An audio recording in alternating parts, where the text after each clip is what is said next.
Parker. Speaker, I want to start my remarks by referencing the Judicial Conduct Commissioner changes. The introduction of a Deputy Commissioner is supported by the Labour Party. Of course, we proposed the original introduction prior to the election. It was then opposed by National, but in a change of heart since then, they realised the wisdom of the moves that were initiated by us, and so they're now supporting that change and also making an additional change in respect of the circumstances when a Commissioner can take no further action in respect of a complaint. If I have time, I might come back to that a little, but that's the essence of that bill, and the Labour Party supports it. I think the more substantive change that's been made in these three bills is the one to change the number of district court judges, because it does raise a number of issues. I think the most powerful reason for increasing the number of district court judges is that otherwise we're reliant upon too many retired or semi-retired judges acting under temporary warrants. And that's problematic for two reasons.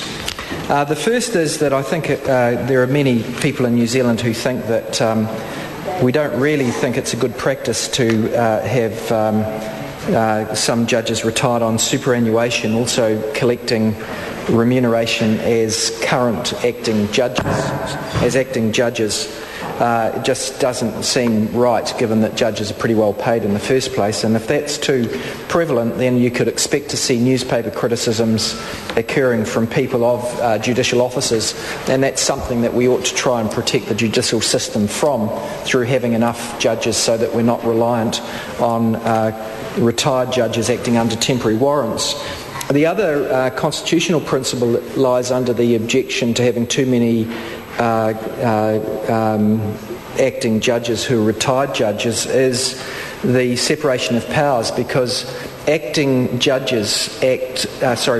judges under temporary warrants effectively have their warrant renewed quite regularly through executive action, renewing the warrant, through the Attorney General renewing the warrant of a temporary judge. And in a theoretical sense, that means that the accusation can be made that the temporary judge acting under a temporary warrant is reliant on a good relationship with the executive. And so rather than being as independent as judges normally are and ought to be from the executive, the assertion or aspersion can be made that they're reliant upon that relationship in order to get a renewal of their temporary warrant in a way that undermines their independence and the confidence of participants in the judicial system that the judgment that the temporary judge is exercising is separate from the influence of the executive via the Attorney General.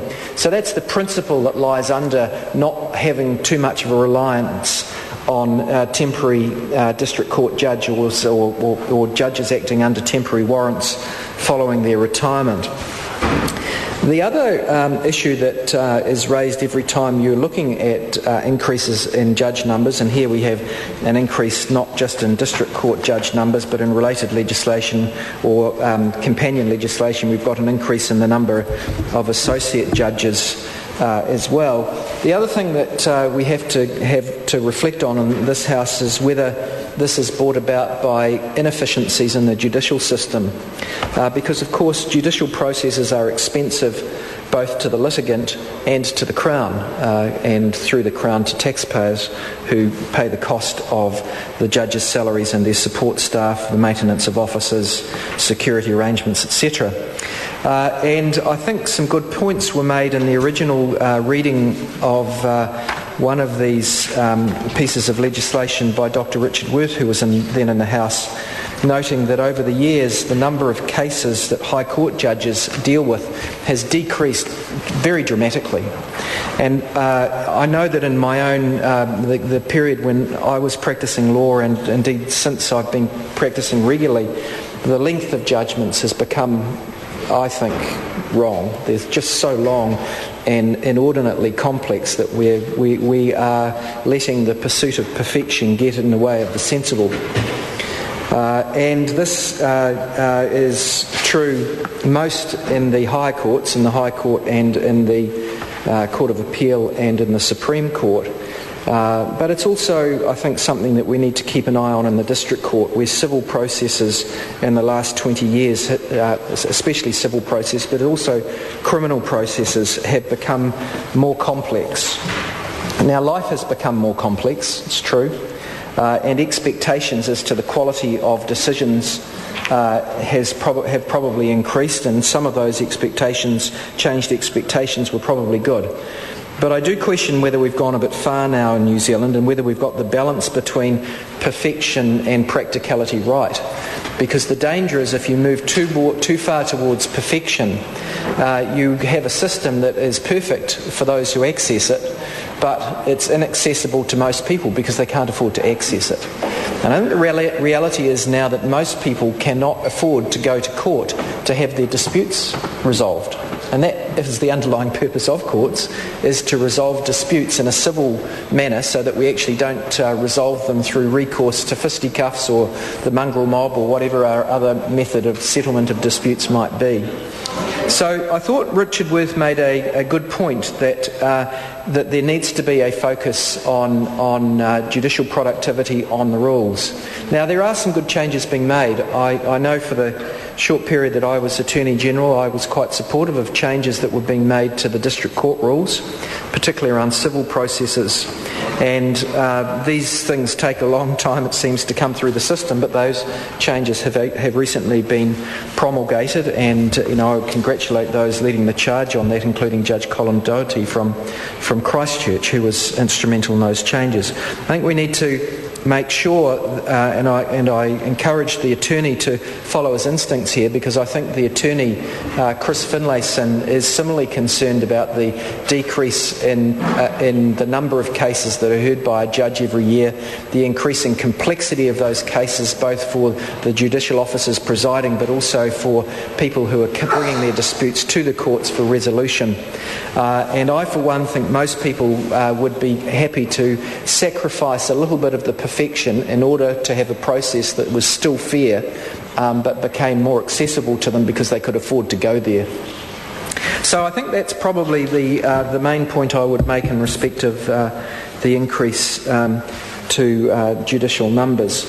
I don't want to be seen to be always criticising retired judges acting under temporary warrants. I think, again, this is a question where there is a need for balance. Retired judges are, by dint of their experience before retirement, generally the most experienced judges that we have in the system.